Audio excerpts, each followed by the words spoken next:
Assalamualaikum warahmatullahi wabarakatuh. Sebelumnya perkenalkan saya Syair Lintang Panggali dari tim KKN PPM UGM Wonosari tahun 2021. Pada kesempatan kali ini akan berbagi dengan Bapak dan Ibu berkenaan bagaimana sih membentuk paguyuban UMKM.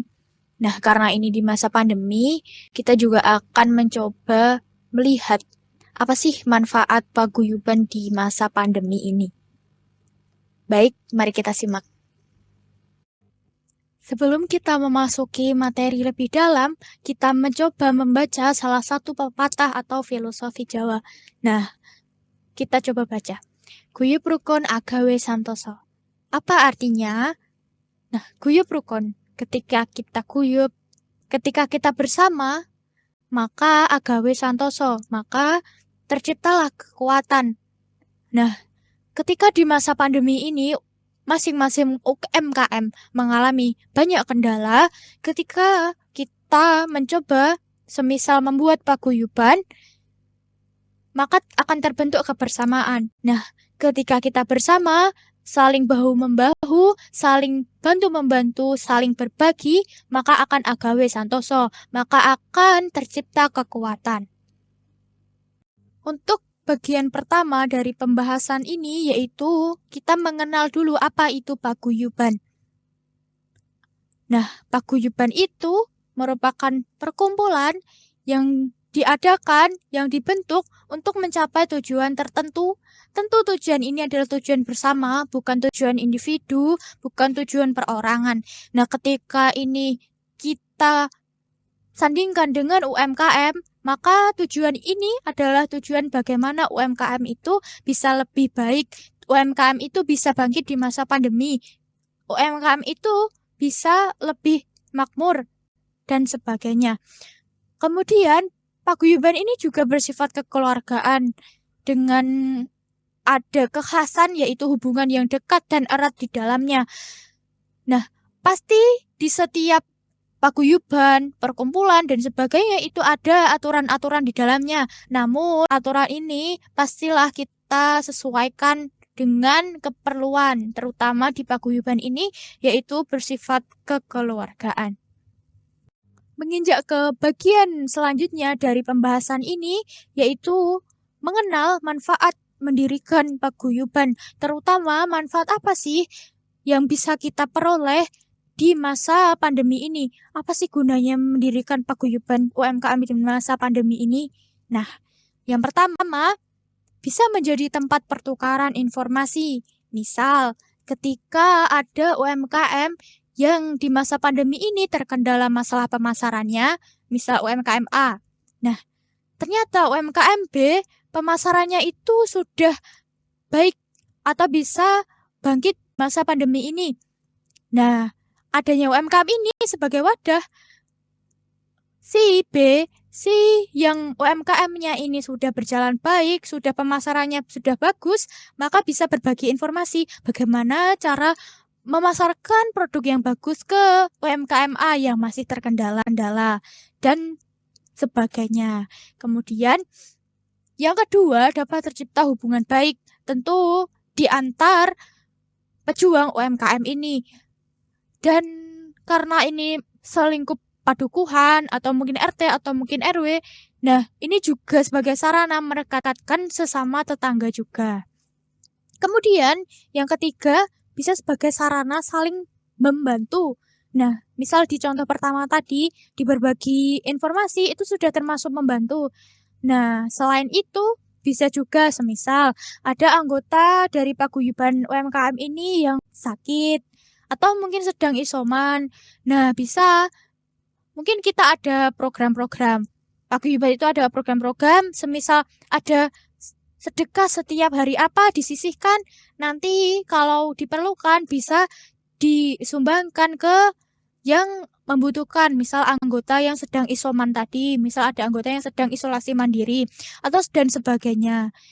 Membantu ini tidak hanya selingkup tentang UMKM, tapi juga bisa tentang permasalahan keanggotaan. Nah, nanti bisa disesuaikan masing-masing paguyuban. Kemudian timbul pertanyaan, bagaimana cara memulai membentuk paguyuban atau merintis sebuah paguyuban, khususnya paguyuban UMKM. Baik, mari kita simak. Alurnya begini, Bapak Ibu. Yang pertama, kita menentukan anggota terlebih dahulu. Siapa saja yang akan masuk ke dalam paguyuban ini? Misal UMKM, apakah hanya di satu padukuhan atau malah satu RT saja atau satu RW saja? Nah, nanti bisa ditentukan di awal. Kemudian yang kedua menentukan visi misi. Apa itu visi misi? Nanti akan kita bahas lebih lanjut. Yang ketiga menyusun ADART. Apa itu ADART? Nanti kita akan bahas lagi. Kemudian yang keempat membentuk struktur kepengurusan. Yang kelima menyusun program kerja. Dan yang keenam mengesahkan paguyuban itu sendiri. Bagaimana penjelasannya? Kita simak lebih lanjut. Yang pertama, langkah pertama dalam membentuk paguyuban, terkhusus paguyuban UMKM, yaitu dengan menentukan anggota. Nah, anggota di sini seperti yang sudah dibilang di awal tadi, karena ini UMKM, tentu kriteria yang dimaksud adalah berkenaan dengan UMKM. Keanggotaannya ya orang-orang yang punya, beliau-beliau yang punya usaha atau yang punya UMKM.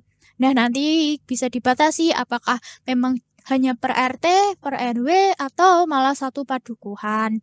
Seperti itu. Langkah kedua yaitu menentukan visi dan misi. Nah, seperti yang telah dijelaskan bahwa paguyuban itu harus memiliki tujuan bersama, maka ini tertuang dalam visi dan misi. Nah, visi tersebut tertuang tujuan itu dan apa sih yang mau atau yang akan dicapai di suatu paguyuban. Sedangkan misi adalah cara-cara untuk mencapai visi tersebut. Cara-cara untuk mencapai apa yang diinginkan tersebut. Nah, dalam hal UMKM, tentu visinya seputar memajukan, memakmurkan UMKM. Khususnya di masa pandemi ini, mungkin lebih ke membangkitkan UMKM. Nah, misinya nanti bisa didiskusikan apa saja langkah-langkah yang bisa ditempuh untuk memajukan, untuk memakmurkan, untuk membangkitkan UMKM.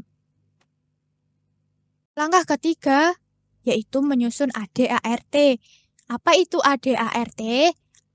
ADART itu merupakan singkatan dari anggaran dasar dan anggaran rumah tangga.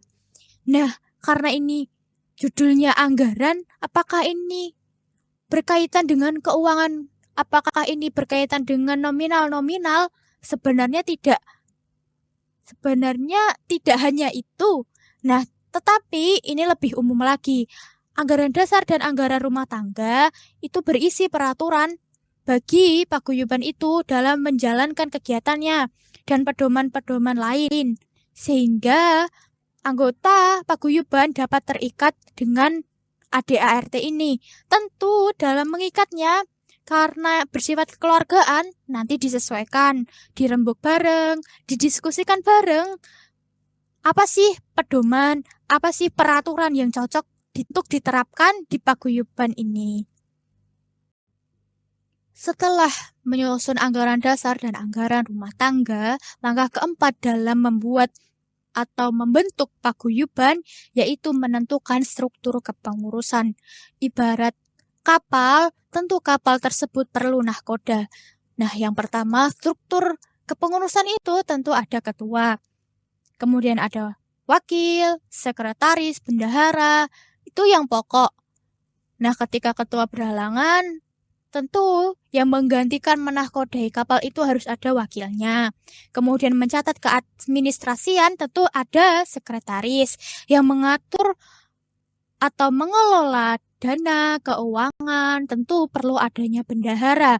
Nah, dan jabatan-jabatan lain, mungkin seksi-seksi atau yang mengurus perlengkapan, yang mengurus lain-lainnya. Nah, itu nanti disesuaikan. Sekali lagi dirembuk, didiskusikan bersama. Setelah kita melihat, setelah kita menyimak, setelah kita belajar bersama tahapan-tahapan tadi dari 1 sampai 4, beranjak ke tahapan kelima dalam membuat paguyuban, yaitu menyusun program kerja. Simpelnya atau sederhananya, program kerja itu apa sih? Program kerja itu, Bapak Ibu, kegiatan atau apa sih yang mau dilaksanakan nanti kalau sudah ada paguyuban itu? Kegiatan-kegiatan apa yang bisa dilaksanakan bersama? Tentu kegiatan ini kegiatan yang terarah dan terukur. Maksudnya di sini, semisal ini kan masa pandemi. Nah, kegiatan apa yang cocok? Kan tidak mungkin kalau kumpul-kumpul banyak orang, nanti malah menimbulkan hal yang tidak diinginkan.